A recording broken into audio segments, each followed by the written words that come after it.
Hello students. So let's study science today. Of science in the times of rise and spread of Islam. Muslim scientists initially studied and translated Greek and Indian works in astronomy, astrology, and medicine. Later, they made new contributions in these fields.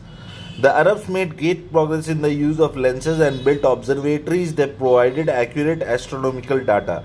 They found out that the earth rotates on its own axis and revolves around the sun. So Muslim scientists, they translated Greek language. They also translated Indian works. So this was basically what Muslim language used to Muslim scientists used to do. They also had discovered lenses, so they made observatory. Arab philosophers, scientists like Raiz and like Ibn Sina, Avicenna made great contribution in the field of diagnosing diseases.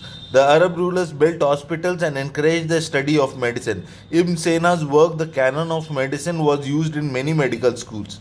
So there were philosopher scientists who would give knowledge of philosophy as well. There they would include the science as well. So Arab philosophers and scientists like Ibn Sina and Raiz, they contributed very heavily. Alchemists, medieval chemical scientists. Alchemists were chemical scientists. They used to study chemicals of different sorts, search for the philosopher's stone which they believed could turn common metals into gold. In the process, they discovered new metals, drugs, and other substances. They attained great expertise in chemistry and in preparing medicines. So they were alchemists were basically looking for philosopher's stones, which means philosopher's stone, whatever it was basically a myth that a philosopher's stone would touch anything and it would turn into gold, touch any metal and turn into gold. But in the process of finding philosopher's stone, they came across so many other chemicals and other new metals that they attained great expertise in chemistry. Mathematics. The Arabs borrowed the decimal system and the concept of zero from India. So Arabs had a good trading relations as well as cultural relations with India. So now they also started a knowledge relation. They borrowed the decimal system and the concept of zero from India. The Indian numerals 1 to 9 and 0 were introduced in Europe by the Arabs. So they introduced 1 to 9 and up to 0 into Europe as well, and hence came to be called Hindu Arabic numerals.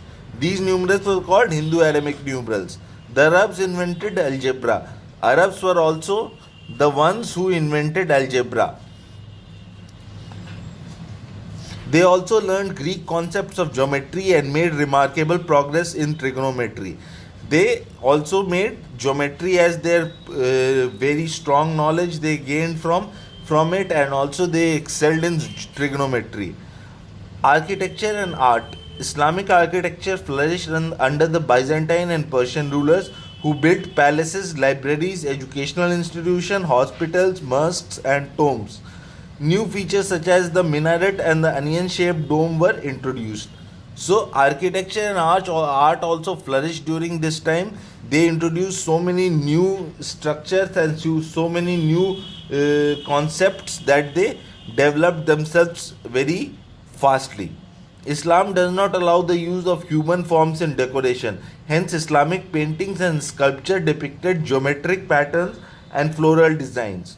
So, the human forms is basically prohibited in Islamic form of architecture, and so they would form floral patterns and other geometric patterns on their buildings. You can see Islamic ornamentation on a monument on the picture, and an onion shaped dome. The onion shaped dome and the Islamic ornamentation of a monument. You can see both of this in the pictures. These styles were basically famous. These types of architecture were famous.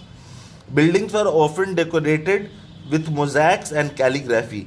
Calligraphy is a form of ornamental writing. Calligraphy is basically writing only, but it is more devised and more beautiful in the way when it is made. So it looks really attractive. So we stop here. We have concluded the chapter today, Rise and Spread of Islam. We will continue with new chapter in our next class. Have a good day, students.